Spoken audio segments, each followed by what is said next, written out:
New Year, all of you. Happy New Year 2021.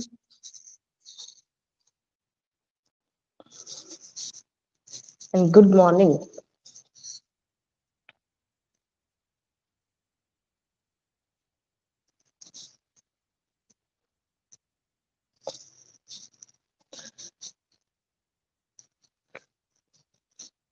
Happy New Year, Sandeep. Good morning, Nikita.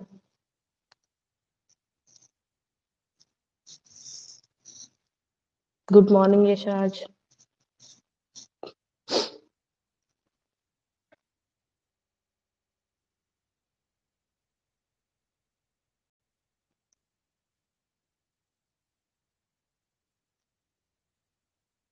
Happy New Year, Nikita. Happy New Year, Yashaj.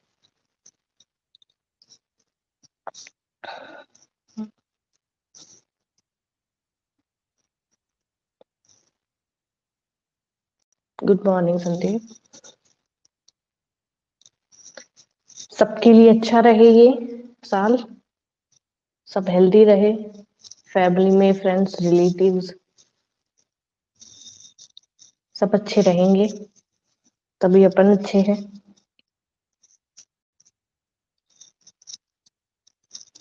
आप लोग बहुत अच्छे अच्छे percentage के साथ pass out हो जाए अच्छे से.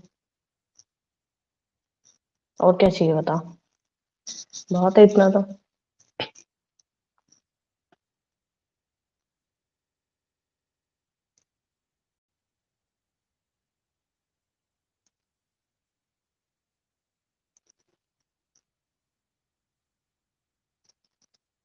और यूही मैम के कांटेक्ट में रहो फिर. ये नहीं है भूल जाओ.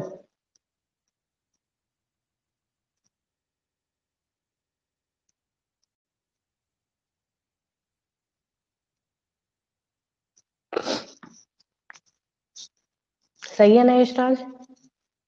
पता चला 12th के बाद आधे बच्चे भूल ही गए. सबसे अच्छा वाला फेवरेट वाला बैच तो मेरा यही है.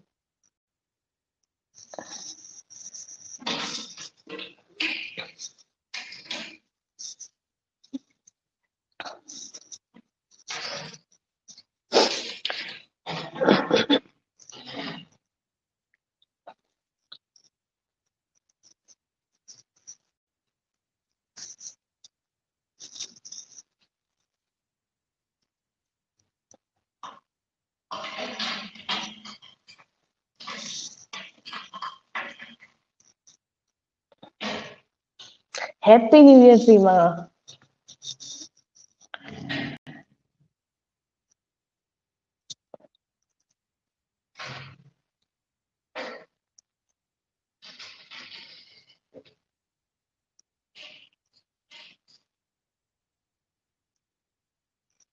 Very good morning. Very good morning. आज काफी ठंड है. बाकी दिनों से ज्यादा ठंड है आज एक्चुअली.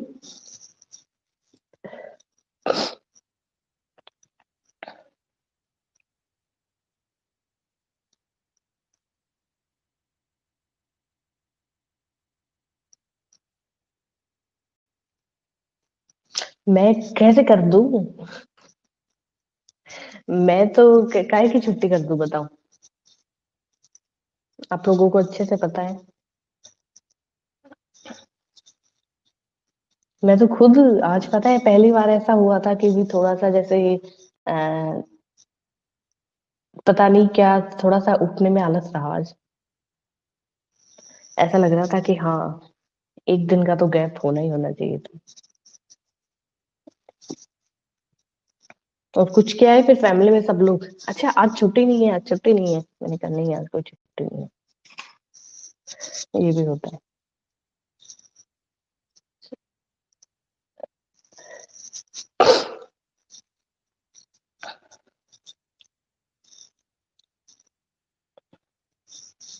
बिल्कुल से क्या है एक ही रूटीन बना रहता है. एक ही गैप बिना गैप के अपन फ्लो में वर्क करते हैं तो कभी कभी थोड़ा महसूस हो जाता है. फिर संडे भी थोड़ा दूर नजर आता है. डेली डेज में क्या होता है बीच बीच में थोड़ा छुट्टी का हो जाता है तो संडे जल्दी जल्दी नजर आता है. अब सिर्फ संडे ही मिलता है तो संडे भी दूर होता है. जल्दी से आता ही नहीं है.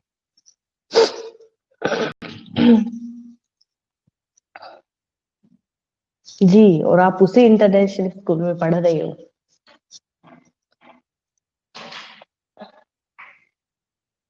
वेरी गुड, मैं यही कहने वाली थी। वेरी गुड यशराज जी। क्या करें अब, थोड़ा सा पढ़ाई क्या करें बताओ फटाफट। पढ़ाना तो पड़ेगा, बहुत लंबा सा टाइम हो जाता है। ऑफलाइन क्लासेस की बात अलग हो जाती है, यहाँ पे टाइम भी धीरे धीरे जाता है।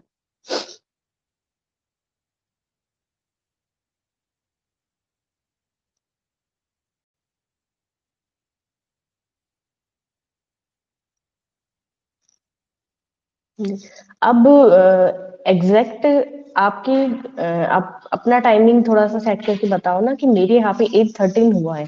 मैं जल्दी क्लासेस स्टार्ट होती है क्या आपने? क्योंकि ये जो टाइम इसमें मेंशन हो रखा है जब आप चैट कर रहे हो, ठीक है, तो उसमें 8:07 आ रहा है।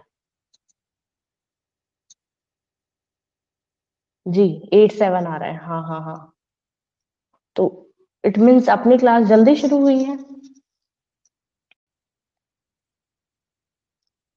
ऐसा। गुड मॉर्निंग दिशा। मेरी घड़ी में 8:13 हो रखा है।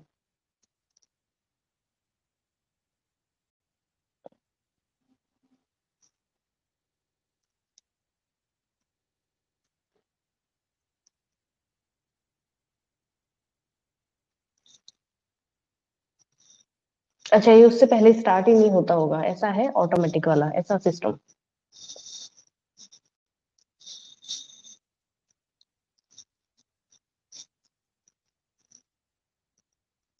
Okay okay. नहीं, मुझे ऐसा लगता है ना कि मैं लेट हूँ, इसलिए मैंने कंफर्म करा है।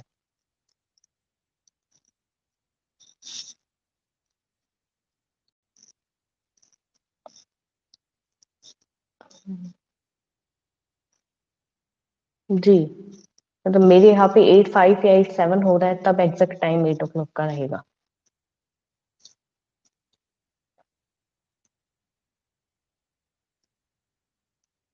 मैं इसीलिए यशराज, ये मेरी इधर जो टाइमिंग है घड़ी में वो थोड़ा हो जाता है, तो मेरे को ऐसा लगता है कि मैं लेट हूँ। अब थोड़ा आइडिया रहेगा मेरे को।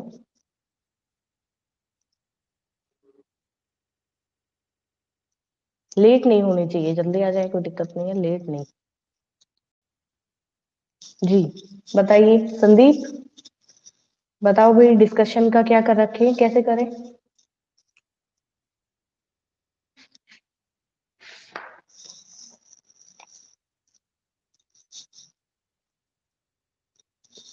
दिशा, निकिता, राहुल, संदीप, सीमा, यशराज।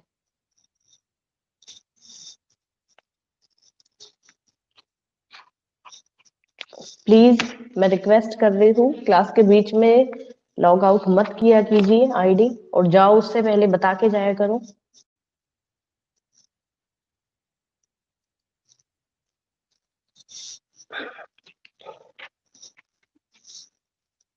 बताइए जल्दी से फटाफट।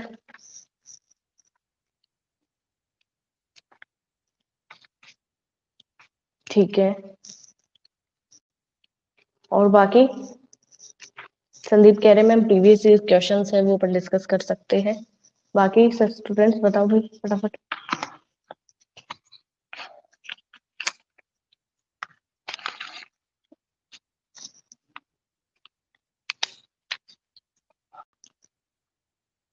Same to same.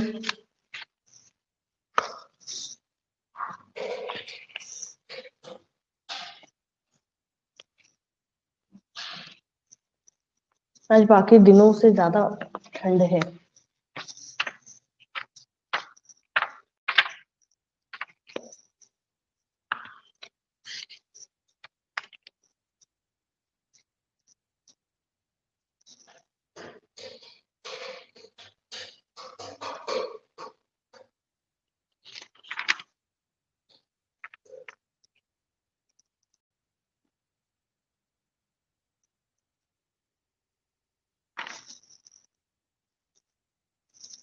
ज्यादा क्वेश्चन तो क्या है जी,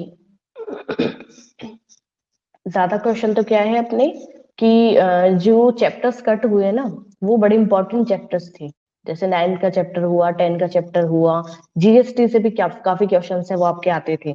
और इस तरीके से जब आपके मान लो इस साल के लिए पर्टिकुलर डिलीट करा है चैप्टर्स को, बाकी के चैप्टर्स अगर आते ना तो ज्यादातर क्वेश्चंस है वो इन 3 चैप्टर है जो यही कवर कर जाते हैं। एक इंटरप्रेन्योर का जो चैप्टर है वो भी, बाकी 9, 10 और 11, 12 का जो चैप्टर है वो, और 15 चैप्टर जो जीएसटी आता है वो, ये चारों पांचों चैप्टर है ये पूरे पेपर को ही कवर कर जाते हैं। बाकी थोड़ा थोड़ा क्वेश्चंस है वो सबसे आता है, बाकी ज्यादातर आपको 1 नंबर के हुए, 2 नंबर के हुए, वो ज्यादातर क्वेश्चन है, शॉर्ट नोट्स वगैरह आते थे, वो सब यही चैप्टर सबसे ज्यादा वेटेज रखते थे। अब प्रीवियस ईयर के जितने क्वेश्चन है उनमें भी सबसे ज्यादा आप देखेंगे तो इन्हीं चैप्टर्स का आपको मिलेगा वेटेज। एक काम करते हैं, दोनों चीजें ले लेते हैं। कुछ तो उस चैप्टर्स में से ज्यादा कुछ बचा ही नहीं हुआ, थोड़ा सा एंडिंग है वो देख लेंगे, और थोड़ा सा अपन ये देख लेते हैं, ठीक है।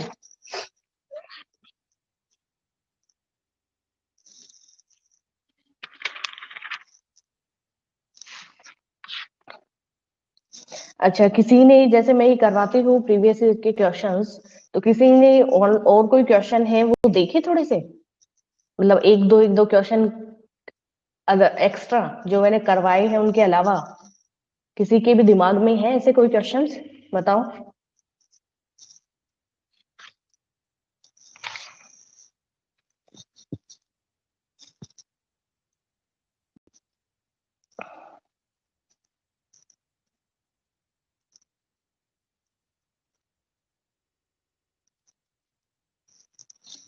है क्या ऐसा कुछ देखा हो क्वेश्चन,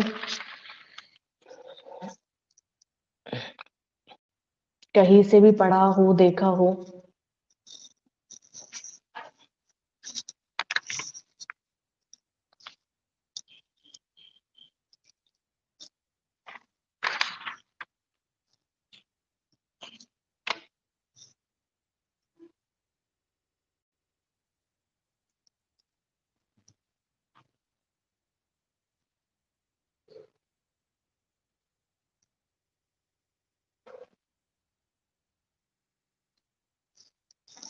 एक देखो छोटा सा क्वेश्चन आया हुआ है, ठीक है, और मतलब इस तरीके का क्वेश्चन बहुत रेयर केस में ही देखने को मिला है।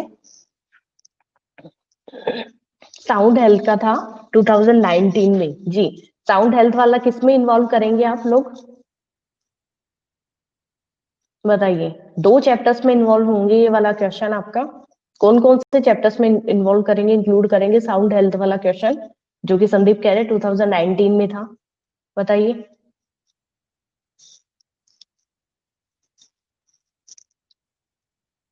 इतना टाइम मत लो, फटाफट बताओ। साउंड हेल्थ पढ़ा हुआ है?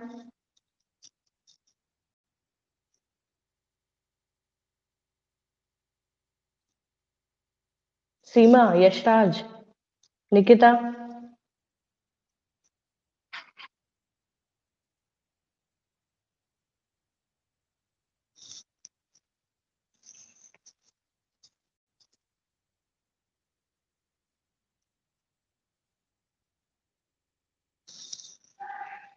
साउंड हेल्थ,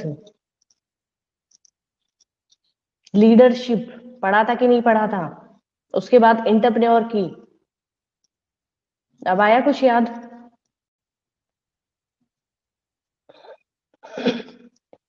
इस तरीके से वहां पे थोड़ा सा भी इतना टाइम मिलेगा ही नहीं कि भाई आप इतना सोच विचार अगर करोगे तो बाकी क्वेश्चंस में कैसे टाइम दोगे।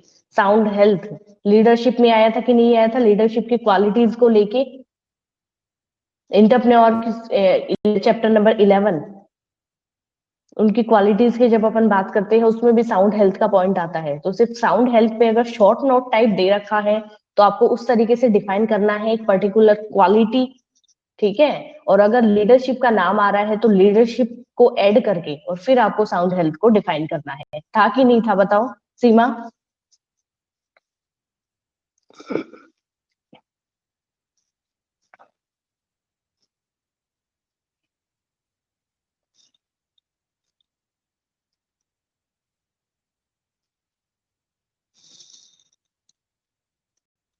क्या ऐसे भूलोगे तो कैसे काम चलेगा?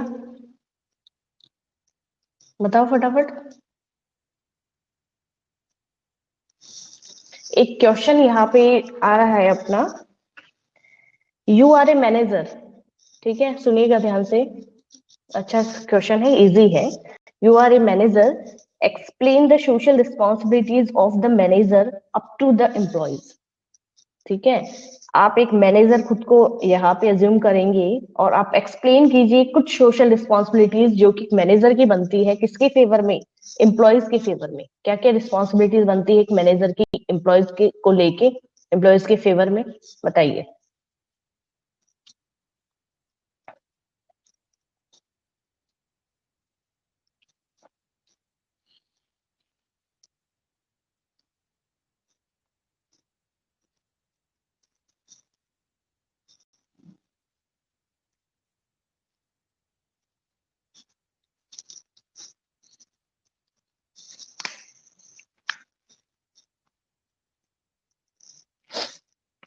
Providing good working condition, very good. Good behavior to make coordination, very good.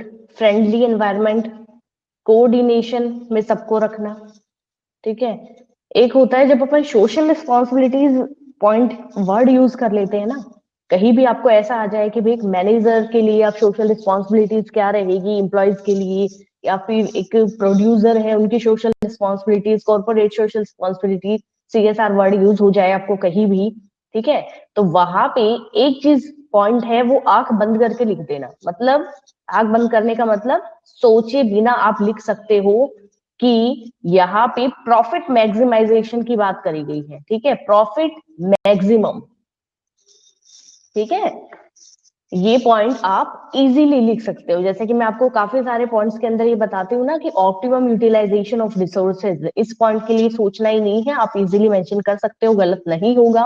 वैसे ही प्रॉफिट मैक्सिमाइजेशन, जहां पे आपको सीएसआर या फिर सिर्फ सोशल रिस्पॉन्सिबिलिटी या फिर corporate social responsibility word use हो जाता है, वहां पे आप प्रॉफिट मैक्सिमाइजेशन जो पॉइंट है वो ऐड कर देना, आपका कभी भी गलत नहीं होगा।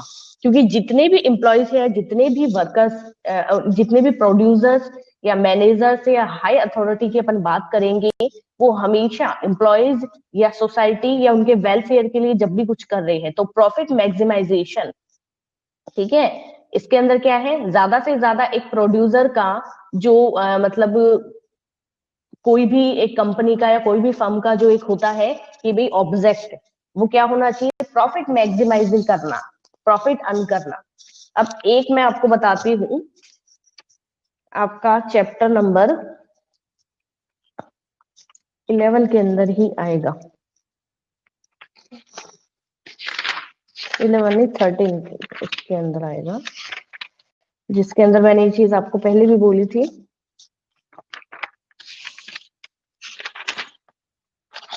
इसके अंदर ये पॉइंट अपने को दे भी रखा है, जो पूछा गया है एग्जाम के अंदर वही आपकी बुक में भी दे रखा है।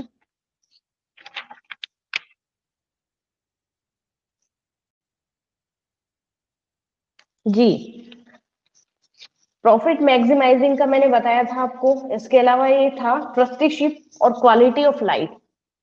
गुड मॉर्निंग कुश, happy new year. Equally decision लेना, इसके अंदर देखो ये बताया जाता है तीन तरीके के अपने मैनेजर कह लीजिए या हर अथॉरिटी होती है, वो तीन तरीके की होती है। एक तो ये कहती है कि हमेशा मतलब एक ही कैटेगरी में अपन डिफाइन नहीं कर सकते, तीन तरीके की कैटेगरी होती है जब इस तरीके का कुछ कॉर्पोरेट सोशल रिस्पॉन्सिबिलिटी या फिर सिर्फ सोशल रिस्पॉन्सिबिलिटी की बात करते हैं। एक जो प्रोड्यूसर है वो इस तरीके का कॉन्सेप्ट माइंड में लेके चल रहे हैं कि what is good for me is good for my country, ठीक है, या गुड फॉर माई सोसाइटी। ठीक है, what is good for me is good for my country और सोसाइटी, कि जो मेरे लिए अच्छा है वो मेरी सोसाइटी और कंट्री के लिए भी अच्छा होगा, मुझे अलग से कुछ भी करने की जरूरत नहीं है। दूसरे मेंबर है वो ये सोच रहे हैं कुछ मुझे मेरे प्रॉफिट के लिए भी करना चाहिए और जो मैं कमा रहा हूँ उसमें से मुझे सोसाइटी और कंट्री के लिए भी कुछ कंट्रीब्यूट करना चाहिए। ठीक है, तो वो 50-50 का रेशियो लेके चलते हैं। तीसरे पर्सन वो है what is good for my country और society is good for me, कि मैं जो भी कमा रहा हूं वो सारा का सारा मैं सोसाइटी के वेलफेयर के लिए ही दूंगा। उससे क्या होगा, जब सोसाइटी के मेंबर्स, ठीक है, सिक्योर है और उनकी नीड फुलफिल हो रही है, वो सेटिस्फाई है, तो ऑटोमेटिकली मेरी जो नीड है वो भी कंप्लीट हो जाएगी। दोनों चीजें इसके अंदर अपन लेके चलेंगे जी। तो यहाँ पे जो आपका पॉइंट है वो इतना लंबा चौड़ा अपने को जाना नहीं है, फिर भी मैं थोड़ा सा बताया है। तो इसके अंदर है कि आप एक मैनेजर है, तो आप एक्सप्लेन कीजिए एक मैनेजर रहते हुए आपकी क्या सोशल रिस्पॉन्सिबिलिटीज बनती है अपने एम्प्लॉय को लेके। तो जो जो आपने बताया कि कोऑर्डिनेशन अपन रख सकते हैं, गुड वर्किंग कंडीशन जो प्रोवाइड अपने करवाए, ये सबसे मेन पॉइंट रहेगा। अच्छा बिहेवियर होना चाहिए, पॉजिटिव बिहेवियर होना चाहिए, फ्रेंडली एनवायरनमेंट क्रिएट करें, कोऑर्डिनेशन के साथ में मतलब हर काम को कंप्लीट अपन करें। अब एक यहाँ पे आ रहा है, पर ये भी थोड़ा सा सोशल रिस्पॉन्सिबिलिटी का है, यहाँ पे मैनेजमेंट वर्ड यूज करा गया है कि draw a diagram of social responsibilities in management. Draw a diagram of social responsibilities in management. Management में क्या क्या सोशल रिस्पॉन्सिबिलिटीज है, या फिर यहाँ पे आप क्या लिखेंगे इसके अंदर कि सोशल रिस्पॉन्सिबिलिटी ऑफ बिजनेस, कौन कौन से पर्सन है वो इन्वॉल्व हो सकते हैं। यहाँ पे मैंने कहा है draw a diagram of social responsibilities in management. तो मैनेजमेंट की जब अपन बात कर रहे हैं तो जाहिर सी बात है अपने आसपास इन्वेस्टर्स भी रहेंगे, शेयर होल्डर्स भी रहेंगे, स्टेक होल्डर्स भी रहेंगे, एम्प्लॉय रहेंगे, वर्कर्स रहेंगे, ठीक है, कंज्यूमर्स है, कस्टमर्स है, इसके अलावा जितनी भी लोकल कम्युनिटी वगैरह होता है, अपना इंटरनल और एक्सटर्नल मार्केट होगा, ये सब चीजें अपन इसके अंदर पॉइंट यूज कर सकते हैं।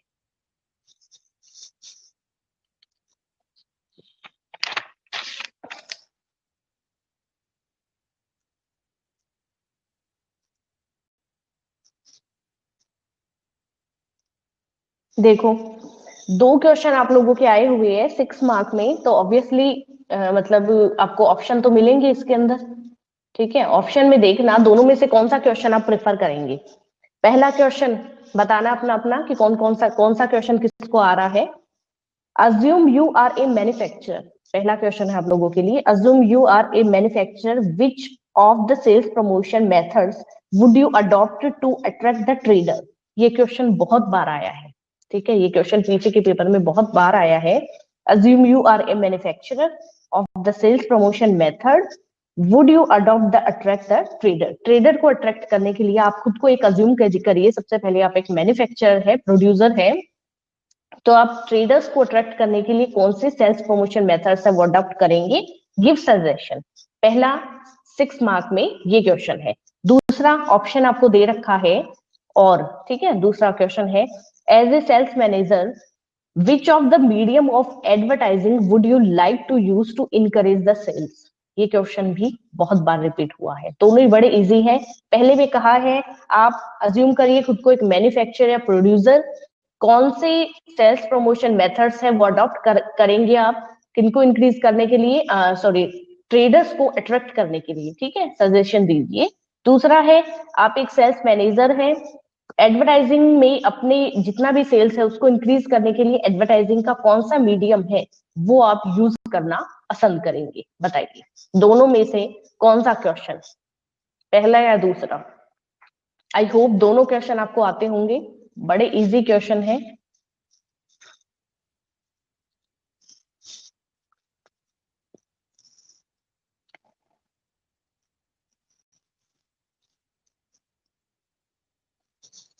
सेकंड का creative ideas different product, first वाला संदीप कह रहे हैं। बाकी समझ में आया क्या क्वेश्चन, तो समझ में आया क्या सबको। पहला सेल्स प्रमोशन से रिलेटेड है, ट्रेडर को अट्रैक्ट करने के लिए आप कौन से सेल्स प्रमोशन मेथड्स है वो यूज करना चाहेंगे। दूसरा है आप एक सेल्स मैनेजर है, ठीक है, और अपनी सेल्स को इंक्रीज करने के लिए आप मीडियम ऑफ एडवर्टाइजमेंट में से कौन सा मीडियम यूज करना पसंद करेंगे।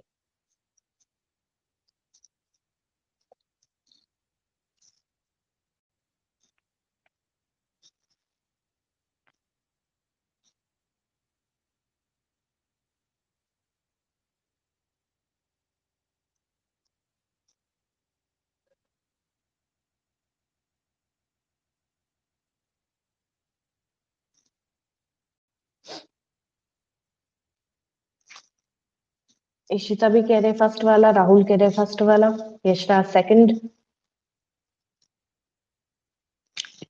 ये नहीं कह रहे कोई भी कि मैम आते दोनों हैं पर ये वाला चूज करेंगे, दोनों ही चैप्टर बड़े इजी हैं। अच्छा, पहले वाला जो जो कह रहे हैं उनमें आप क्या क्या ऐड करेंगे बताना। आप सेल्स प्रमोशन, आप मैन्युफैक्चरर है तो ट्रेडर को अट्रैक्ट करने के लिए कौन कौन से सेल्स प्रमोशन मेथड्स है वो अडॉप्ट करेंगे आप। फर्स्ट फर्स्ट जो जो कह रहे हैं वो एक बार बताना। Very good Sandeep.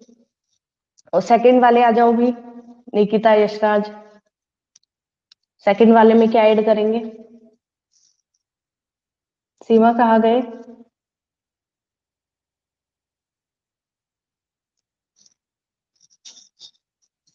Very good.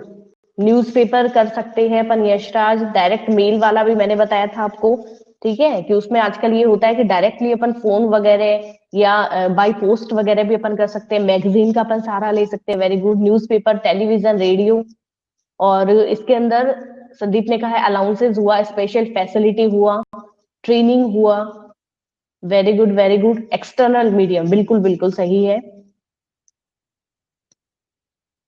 कहा गया सीमा बेटा। Sandwich man, very good. ये अच्छा मीडियम है। इसका अलाउंसेस, ट्रेनिंग, प्रॉफिट देगा, डिस्काउंट प्रोवाइड करेगा, आउटडोर एडवर्टाइजिंग हो जाएगा। ठीक है, बहुत सारा है, जैसे मूवी वगैरह से, फिल्म वगैरह से एडवर्टाइजमेंट अपन करवा दे, डायरेक्ट मेल हो गया, न्यूज़पेपर, रेडियो वगैरह से हो गया, ठीक है। फेयर, एग्जीबिशन वगैरह आउटडोर में आ जाएंगे। जबकि उसमें अपन ट्रेडर के साथ बहुत सारी डील कर सकते हैं, ठीक है। इसके अलावा अपन अलाउंसेस बहुत सारे उनको प्रोवाइड करवा सकते हैं। अलाउंसेस बड़ा अच्छा रहता है, डिस्प्ले अलाउंस हो गया अपना, और सपोर्ट कर सकते हैं अपन सेल्समैन को अलग अलग तरीकों से। मतलब लिख के आ जाओगे 6 नंबर में, ऐसा यही माने क्या।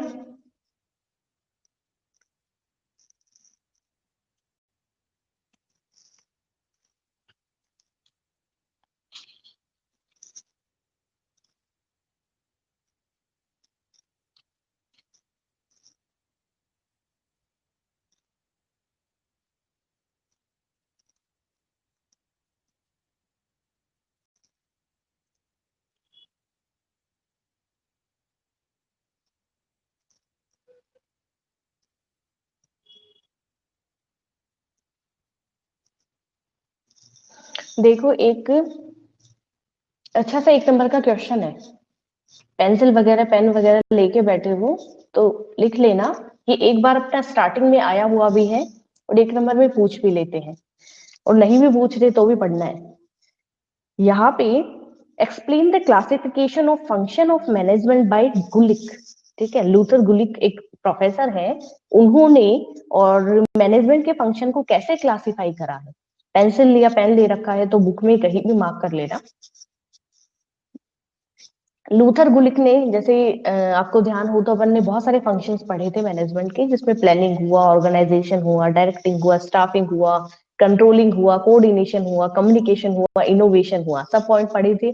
कैटेगरी डिवाइड कर दी थी कि फर्स्ट में प्राइमरी में क्या ऐड करेंगे और सेकेंडरी में क्या ऐड करेंगे, यही चीज अपन ने पढ़ी थी।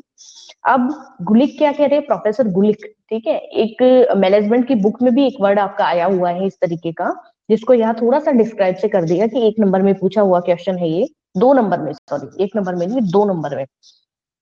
गुलिक क्या कह रहे हैं, गुलिक कह रहे हैं कि हमने और मैनेजमेंट प्रोसेस के जो ये वर्ड्स है इनको इंडिकेट कर दिया पर्टिकुलर एक वर्ड में। इन्होंने क्या लिखा है, लिखो, PODS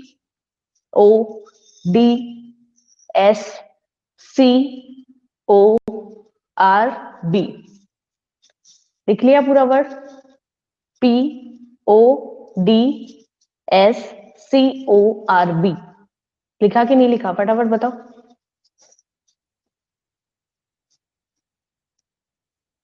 अभी पॉर्स क्रॉप जो वर्ड इन्होंने यूज करा है, लिख लिया क्या, फटाफट बोलो जी। अब देखना, ये जो इन्होंने वर्ड यूज करा है, ठीक है, अब इसमें एरो लगा लगा के लिखते जाओ। पी से क्या होता है भी, प्लानिंग। गुली क्या कह रहे हैं, मैंने सारे के सारे फंक्शंस को एक पर्टिकुलर मीनिंग में, एक वर्ड में डिफाइन कर दिया है, ठीक है। एक पूरा अलग से डेफिनेशन मेंशन करने की जरूरत नहीं है। पी मीन्स ये कहते हैं प्लानिंग, ठीक है। ओ मीनिंग ये कहते हैं यहाँ पे ऑर्गेनाइजिंग, देखिएगा। डी मतलब हुआ डायरेक्टिंग, एस फॉर स्टाफिंग। फिर मैं कह रही हूँ पी से प्लानिंग मेंशन हुआ है यहाँ पे, ओ से ऑर्गेनाइजिंग हुआ है, एस डी से अपना डायरेक्टिंग हुआ है, एस से अपना स्टाफिंग हुआ है। ठीक है, सीओ एक साथ वर्ड यूज करा है, सी का अलग और ओ का मीनिंग अलग नहीं है। सीओ यानी कोऑर्डिनेटिंग। ठीक है, सीओ यानी कोऑर्डिनेटिंग। और उसके बाद में आर अपना हुआ रिपोर्टिंग, ये वर्ड अपना अलग से मेंशन हुआ है यहाँ पे गुलिक के अकॉर्डिंग, ये भी इसमें ऐड होना चाहिए था। आर फॉर रिपोर्टिंग और बी फॉर बजटिंग। ठीक है, मैनेजमेंट के फंक्शन में अपन इतने सारे भरे, उनके अंदर दो फंक्शंस हैं, ये गुलिक ने अपने अकॉर्डिंग ऐड करे हैं। इनका कहना है, इनका मानना है कि मेरा जो क्लासिफिकेशन ऑफ फंक्शन है उसमें मैं आर और बी वर्ड जो है, आर यानी यहाँ पे रिपोर्टिंग बोला गया है और बी फॉर बजटिंग बोला गया है, ये वर्ड भी मैं ऐड करना चाहूंगा। ठीक है, तो गुलिक सजेस्ट यहाँ पे कर रहे हैं पॉट्स क्रॉप, जो वर्ड इन्होंने करा है यूज, PODSCORB, यानी पी से हुआ प्लानिंग, ओ से हुआ ऑर्गेनाइजिंग, बी से हुआ बजटिंग, बजटिंग कुछ बजट, BUDGETING बजटिंग। तो पी से प्लानिंग है, ओ से ऑर्गेनाइजिंग है, डी से यहाँ पे डायरेक्टिंग है, एस से स्टाफिंग है, CO कोऑर्डिनेशन, कोऑर्डिनेशन जो होता है कोऑर्डिनेटिंग, उसकी तरफ इशारा कर रहा है, आर से रिपोर्टिंग हो रहा है और बी से बजटिंग हो रहा है। 2 नंबर में अगर पूछ ले कि गुलिक के अकॉर्डिंग मैनेजमेंट ऑफ फंक्शन को किस वर्ड में डिफाइन करा गया था, तो आप लिख के आएंगे। ठीक है, जो जो एक्स्ट्रा मेरे को लग रहा है वो मैं अलग से आपको करवा रही हूँ, फिर ऐसा नहीं हो कि कहीं भी एग्जाम में कोई दिखे क्वेश्चन तो ये हो कि मैम ने कराया नहीं था। जी,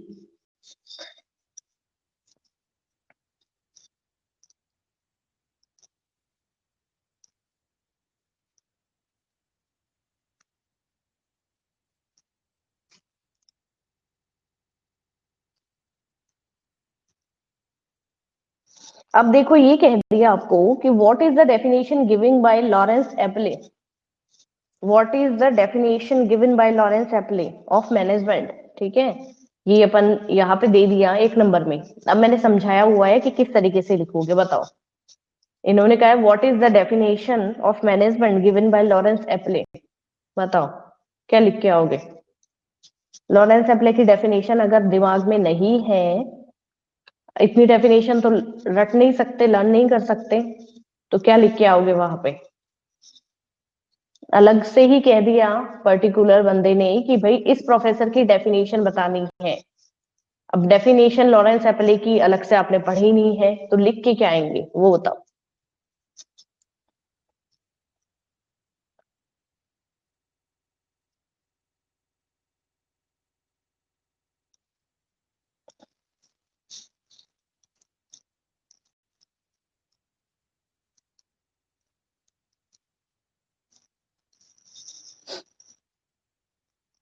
Very good. According to Lawrence Apple, management is art of getting done through others. Very good.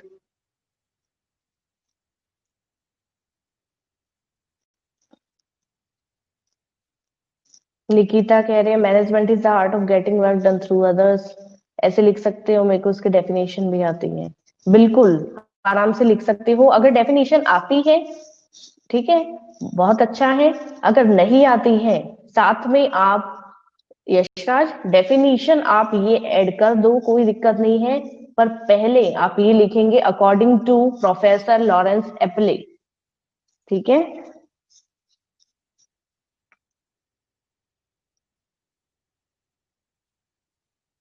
फिर कोई गलत नहीं है, बिल्कुल कोई इतना नहीं देखेगा बुक उठा के कि भाई अलग से डेफिनेशन उसी की बताई है कि नहीं बताई। व्हाट इज रेमुनरेशन, क्वेश्चन आया हुआ है, व्हाट इज रेमुनरेशन।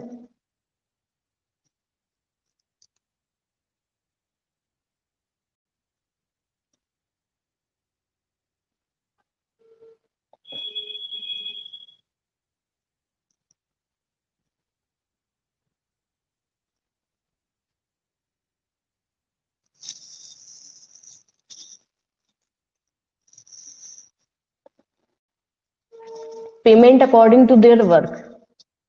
वेजेस,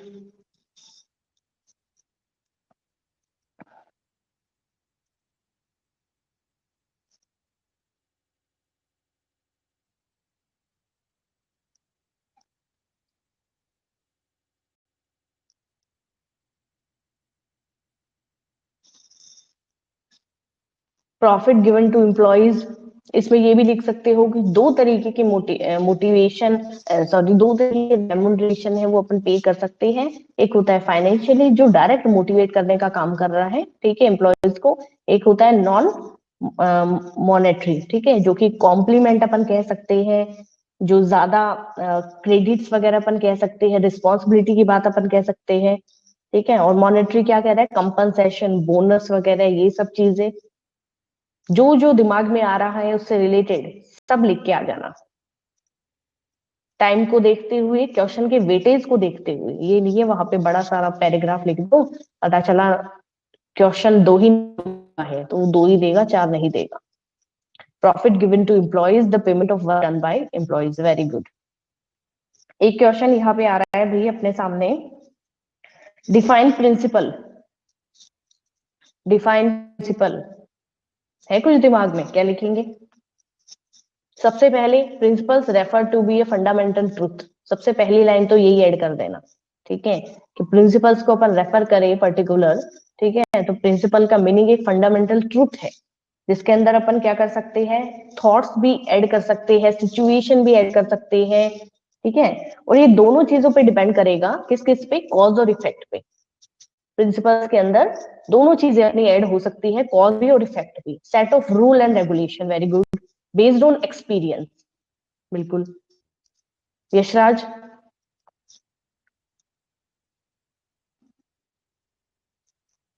इस तरीके से अपन इसको ऐड करके आ सकते हैं, छोड़ के कोई क्वेश्चन अपने को नहीं आना।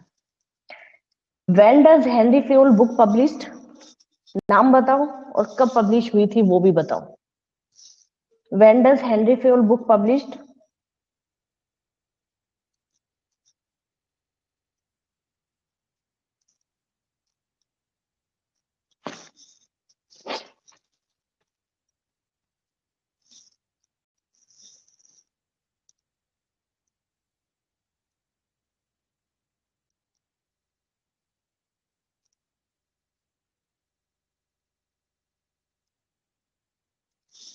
When does Henry fuel book published?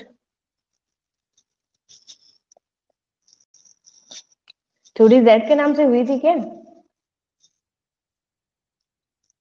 Henry fuel की बुक?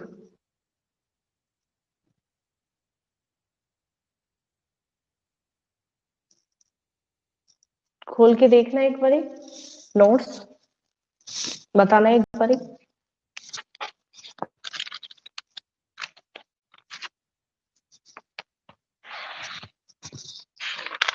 कितनी बार मतलब मैंने बताया है ये,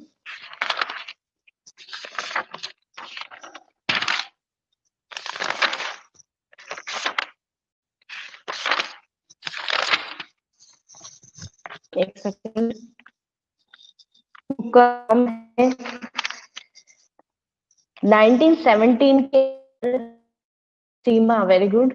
जो मैं बुक बताया, इंडस्ट्रियल जर्नल, ये बुक 1917, वेरी गुड सीमा, बहुत ही अच्छा, ठीक है।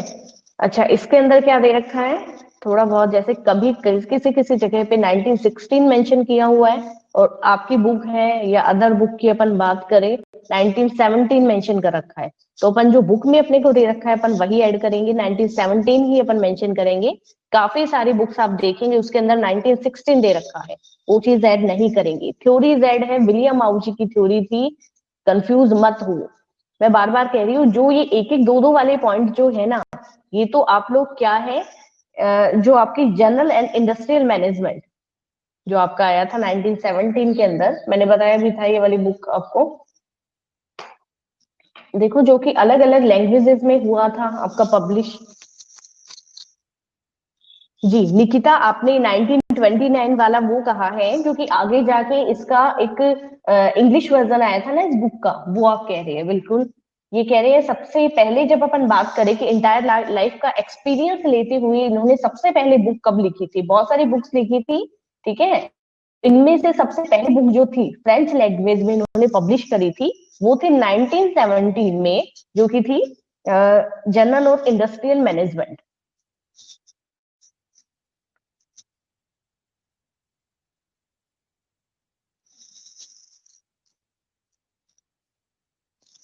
जी, विलियम आउची की ये जो पॉइंट है ना, जैसे कि एक एक नंबर वाले जो चैप्टर थर्ड में आए हैं, फोर्थ में आए हैं, ये तो आप घूमते फिरते नोट्स वाली कॉपी लेके अगर किसी ने लिखे हैं तो आप वैसे ही याद कर सकते हो।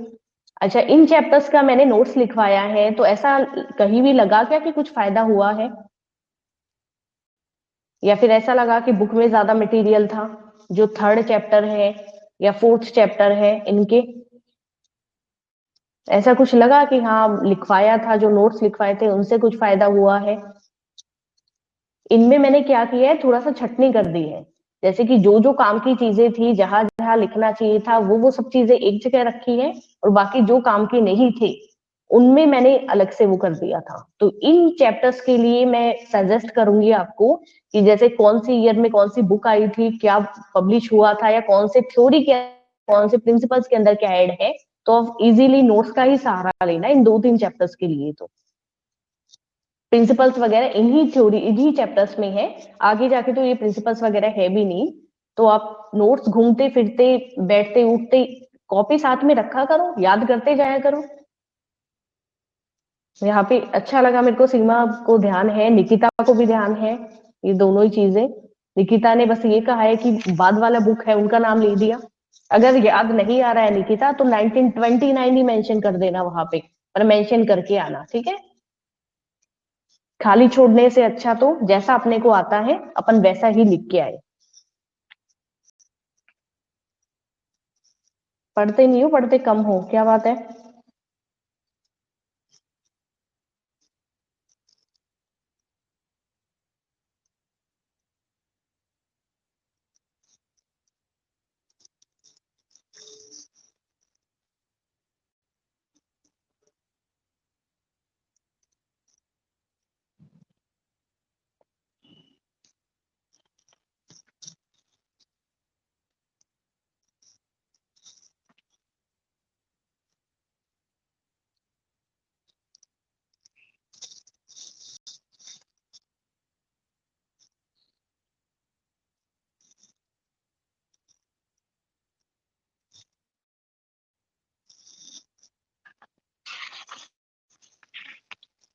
एक दो और थोड़े ढंग के क्वेश्चन देखते हैं अपन।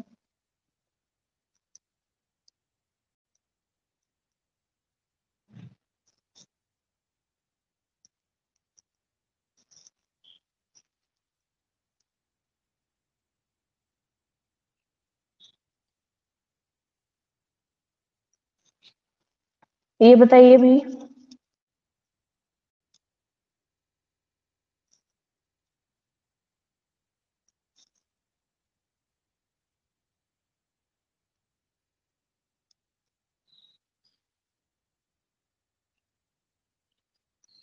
जी, अच्छा क्वेश्चन है।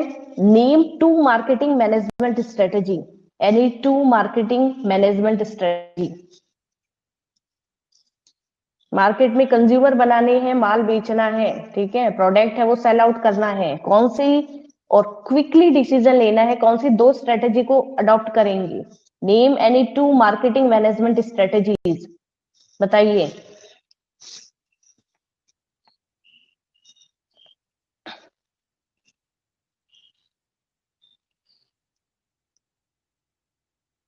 सीमा, बिल्कुल क्विक डिसीजन लेना है अपने को, ठीक है।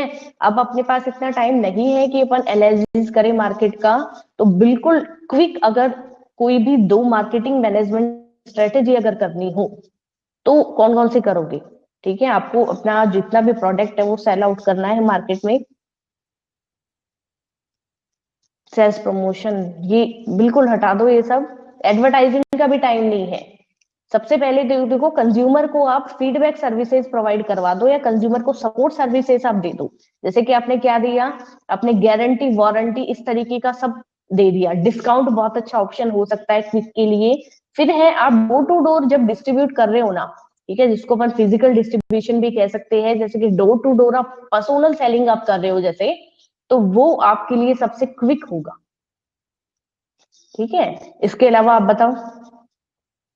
एक तो इसके कह सकते हैं कि कंज्यूमर सपोर्ट सर्विस और door to door personal selling जो होती है, डिस्ट्रीब्यूशन जो होता है, free home delivery, very good. ये सब जो मीडियम है, मैं ये नहीं कह रही गलत है, पर जब क्विकली डिसीजन अपने को कहने को कह रखा है। Free sample, very good. तो इस तरीके के अपन डिसीजंस ले सकते हैं।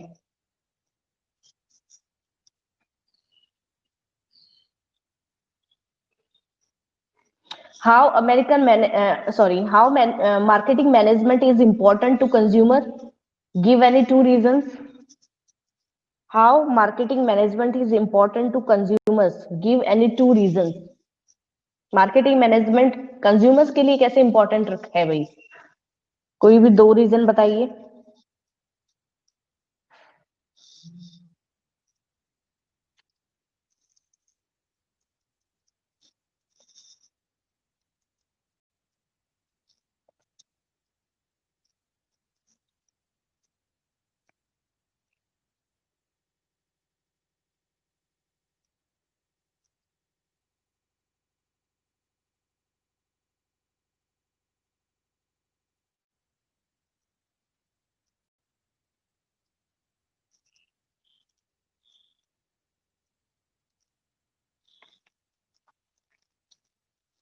For knowing about new product, change in the product, information about new product, to get knowledge about product, very good। एक क्वेश्चन यहाँ पे ये आ रहा है, right any two methods of consumer sales promotion. Consumer sales promotion के तो कोई भी दो मेथड बताओ। अभी अभी बताया भी क्या आपने, वही घूम फिर के दूसरे लैंग्वेज में पूछा गया है। Right any two method of consumer sales promotion, क्या क्या देंगे भाई। सेल्स प्रमोशन में, कंज्यूमर सेल्स प्रमोशन है, क्या क्या प्रोवाइड करवाएंगे फैसिलिटी। जी, डिस्काउंट दे दो, ठीक है, कूपन्स वगैरह दे दो, फ्री सैंपल्स उनको दे दीजिए, गिफ्ट हैम्पर उनको आप दे सकते हो, बिल्कुल डिस्काउंट और गिफ्ट हैम्पर वगैरह आप दे दीजिए। आफ्टर सेल सर्विसेज आप दे सकते हैं।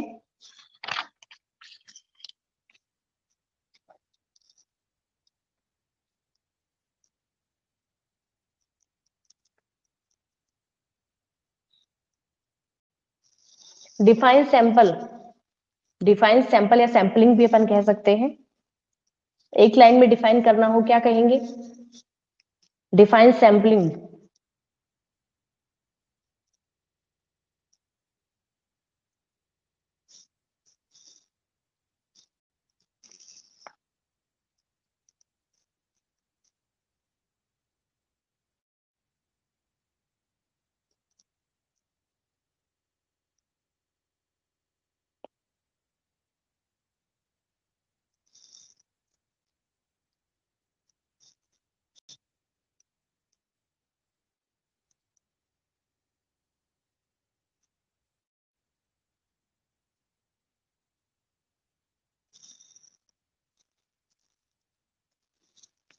Very good. Small unit of product for no about it, ठीक है, सबसे अच्छा और सबसे इजी लाइन ये होगी। इसके अलावा अपन कह सकते हैं कि जो ये स्मॉल यूनिट ऑफ प्रोडक्ट है, ये फ्री ऑफ कॉस्ट आपको डिस्ट्रीब्यूट करी जाती है, ठीक है, जिसकी कॉस्ट है वो काफी लो ने लिए होती है। अब ये फूड पैकेजिंग भी हो सकता है, या फिर कोई पर्टिकुलर ऐसा प्रोडक्ट भी है जो कि अपन यूज करके देखें। जैसे कि एग्जांपल्स आपको मांगे कि भाई एग्जांपल आप दो, कौन से, तो क्या एग्जांपल आप एक लिखेंगे। A small pot of product for consumers to know how the product is, very good Ishita. For the better selling company provide a sample to the consumer to know about it, very good Seema. एक example अगर आपसे लिया जाए कि आप example दीजिए, तो आप क्या एग्जाम्पल देंगे।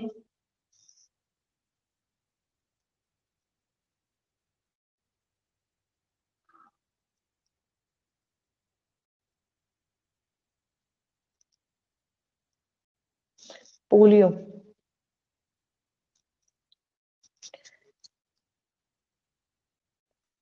सीमा पोलियो के exam.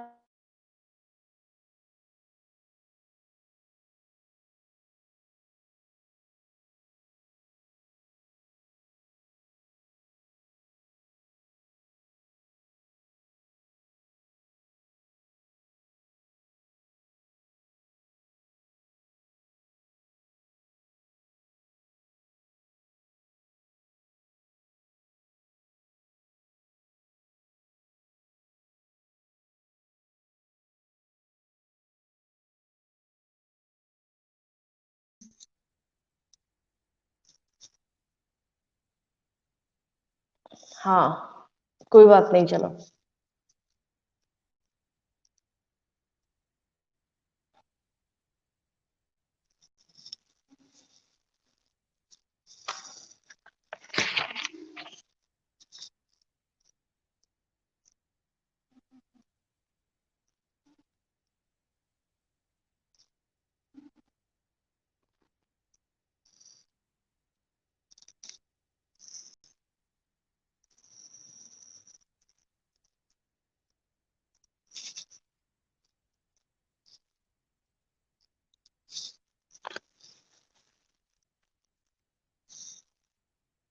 By one get one free के साथ दूसरा प्रोडक्ट।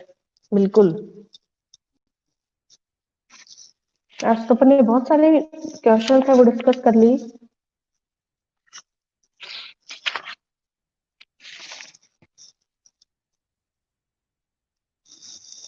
क्लास क्यों नहीं लेते बाकी स्टूडेंट, क्लास क्यों नहीं लेते भाई? सब पढ़ लिया क्या उन लोगों ने? आता है उनको सब?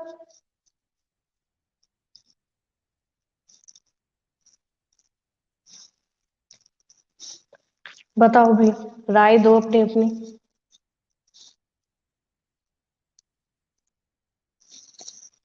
कोई मेरे को तो, मैं नाम बता देती हूँ आपको कौन कौन क्लास में शो हो रहा है। इशिता, कुश, निकिता, राहुल, संदीप, सीमा, Yashraj.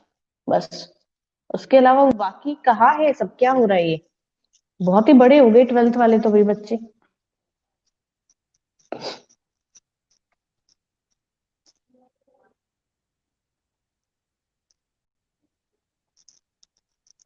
Good morning, 12th class.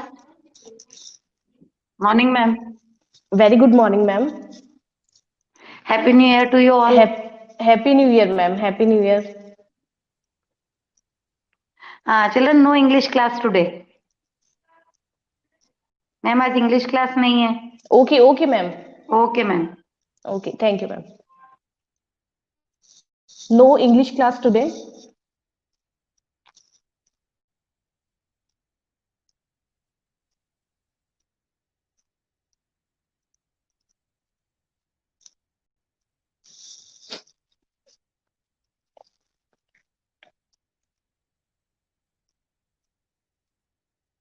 खुश?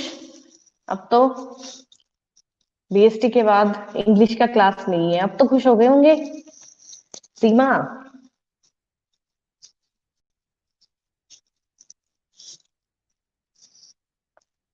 जी,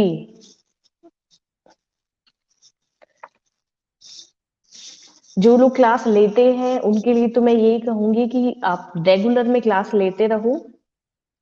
न्यू ईयर का गिफ्ट क्या चाहिए भाई बताइए? न्यू ईयर का गिफ्ट?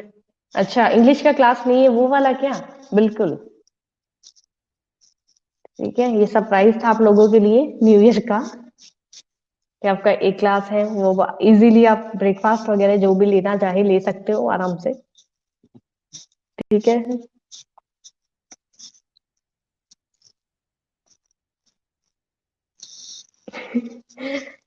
कुछ को तो मेलेडी ला के देंगे, और सीमा को तो सब चॉकलेट चलती है। सीमा तो छोटा बच्चा है, सीमा तो सब चॉकलेट खाता है। मेलेडी घर में आती है, कुछ को याद करती हूँ मैं। मेलेडी मतलब कुछ। कुछ के पेट में बहुत मेलोडी है भाई। पैकेट के पैकेट खाते थे कुछ। बिल्कुल, लास्ट ईयर की भी बाकी है यशराज। 2 पार्टी हो गई अब तो।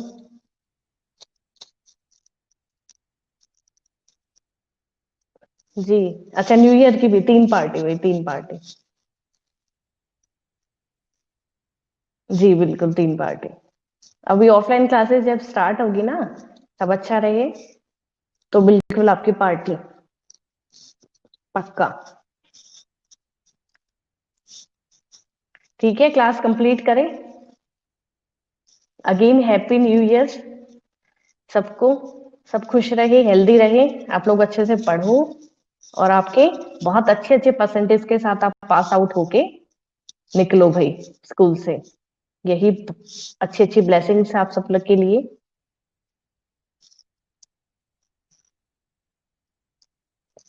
Okay,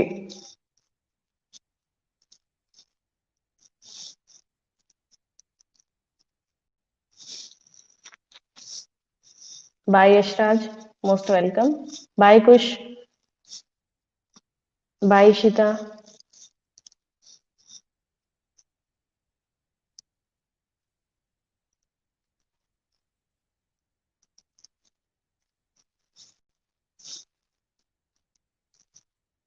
bye Rahul, happy new year. Tata Nikita, welcome Sandeep, bye.